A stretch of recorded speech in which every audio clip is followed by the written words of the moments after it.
I think we're in a really, really interesting moment where this idea of AI that has been out there for so long is finally kind of starting to, be at the rubber meets the road moment.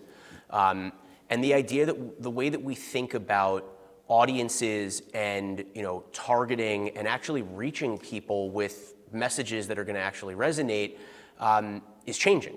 The shift from the old way of thinking of, we want to put everybody into different buckets and cohorts, whether it's, white male, head of household income, 45 to 60 with 3 kids.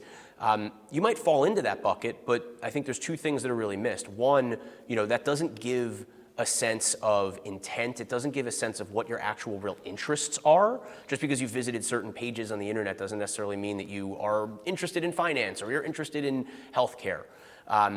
What AI really allows us to do is at the content level through large language models, create these dynamic personas. And that's one of the things that we're actually really pioneering here at Cognitiv. These dynamic personas that allow us kind of in real time to map people's behaviors so we can really get a sense of their mindfulness, their mindset, and really get a sense for, how do we reach them with the right type of product or service.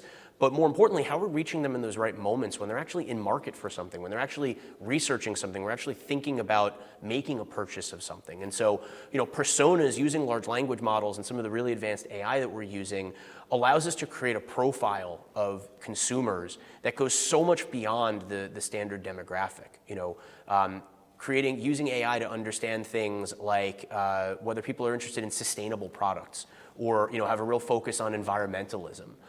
Those types of changes can shift over time.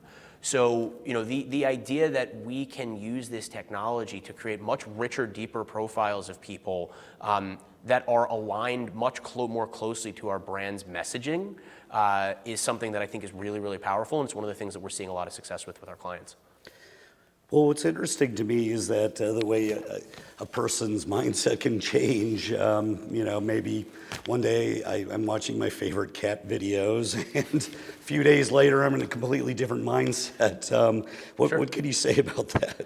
Yeah, if you think about standard machine learning, which we've all worked in and we've all worked with for so long, so much of it, especially in programmatic, it's essentially, does somebody fall, I know it's more complicated than this and everybody will yell at me if they see this video and say that, but essentially it's, here's the audience we're trying to reach, technology, did this person that we're going to target fall into this audience or not fall into this audience? We want to reach a military audience. Here's a segment of people that are in that military audience. They're either in it or they're not in it. And that's kind of the beginning and end of it. It doesn't solve for intent. It doesn't solve for, interests. It doesn't solve for what people are actually in market to consume. And so, I think the biggest shift here is that, we can move beyond now categorization of websites and using things like keywords to understand audiences and to understand context. We can now move into really reading and understanding the pages at the URL level, at the website level, and even on screens with a human-like level of understanding. So it's not just this is the right demo for a car brand.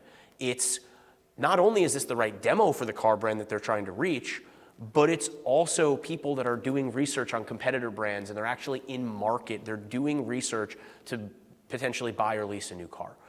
Those are the things that using technology like deep learning AI, which is what we've really pioneered, allows us to kind of be able to do. Well, with that, I was hoping you could tell us, looking at the marketing funnel, what it was traditionally, now what is it? Yep, I'm really glad you asked that question. I went to school, I graduated from the University of Florida, go Gators, in 2008 from one of the top advertising programs in the country. And at the time, I was learning all about the marketing funnel, awareness, consideration, reach and frequency, conversion at the bottom of the funnel. I was also writing radio copy. So things have changed a lot. The stuff I work on now hadn't even been invented yet. And I think, this idea that, and it's amazing to me how many people are still buying in this way, and some of it's just legacy media buyers and legacy media plans. But I think this idea that the way a consumer makes a decision about purchasing something or interacts with a brand is we're going to start by reaching them, in an awareness moment with a CTV ad or maybe on linear. Then we're going to build that emotional resonance with them with the brand, and then we'll move them into the consideration set. And now they're mid-funnel, so they're considering the brand. So let's reach them with OLV or some sort of video ad. And now that they've considered the brand, now we'll slowly move them into retargeting or display, something at the bottom of the funnel for the actual conversion. Nobody makes purchases like that. The reality is we are all on a million different devices all throughout the day, whether at work, whether at home. And so what this new technology with AI really is unlocking is the ability for us to reach people across all of these different devices in the moments that actually matter and be aligned contextually with both the content that they're actually engaging with, but also better understanding mindset and user journey so that we're reaching them in these really efficient ways.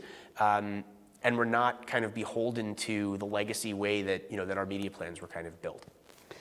Well, this has been really informative, Justin. Looking ahead, let's say the next 6 months to a year, is there anything that you're really excited about, or conversely keeps you up at night, or maybe just something you'd like to see happen in this space? What's the takeaway people should be left with here? Yeah. I think it's been a really interesting, I've been at Cognitiv for 2 years, and I think it's been a really interesting thing to see how, we've had AI in the title of our company name for 10 years. And now all of a sudden everybody's an AI company. And everybody is using AI. That's not to say that other companies aren't doing it, because they absolutely are. But I think what's now getting really interesting is to see kind of that rubber meets the road moment. I've sat in so many meetings with senior people at agencies, at brands, and the question comes up, so how are you thinking about AI? How are you using AI in the next 6 months to a year? And there's so many vague answers of, well, it's very important, and we're thinking about it, and we have teams looking into it. It feels like now finally people are starting to figure out what the actual practical applications of it are outside of just kind of generative AI. Whether it's going to be with agentic AI or even just using tools like ours, where it's a little more behind the scenes, even though we do it in a bit of a transparent way.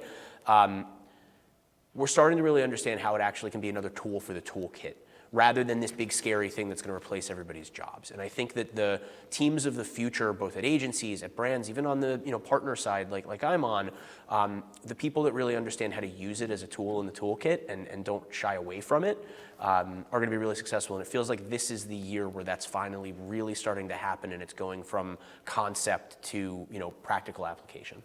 Actually, I'm glad you said that. I suppose a follow-up question is, should we be terrified of AI? And it sounds to me that you can address that. I do get that question a lot from my friends when I tell them what I do and the type of work that we're doing. We're a ways away from Skynet, so Terminator Judgment Day is not quite here yet. The analogy that I always use is, and somebody told me this once, and I thought it was so smart. In the 80s, when Microsoft Excel or tools like Excel started coming out, spreadsheets, virtual spreadsheets started coming out, there was a really, really big fear among accountants that, well, we're going to lose all of our jobs. What do you need accountants for anymore? And the really smart accountants learned how to use those tools, and they went from having 5 clients during tax season to having 5,000 clients during tax season, and they all have houses in the Hamptons now. So that's really the way that I think about AI. It's one of those things where, is it going to replace some jobs? Yeah, it probably is. But there are so many opportunities. There's such a massive opportunity for people to use the tools that are there to enhance the work that they're doing. We're kind of in this moment in marketing now and advertising. I'm such a nerd for marketing and advertising. It's why I love being able to work at the intersection of advertising and technology.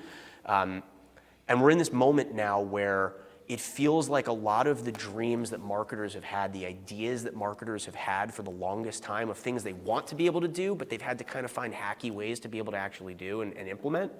Now, because of some of these technologies, we're actually able to do the things that we've always wanted to do and reach consumers in those relevant moments in the right way with the right message at the right time, which is something that everybody has said forever, but vaguely been able to do. So I'm really excited. I'm really, really excited about the future. I love being able to come to these things and meet with people. And our president, Eric Danitz, talks a lot about HI, human interaction.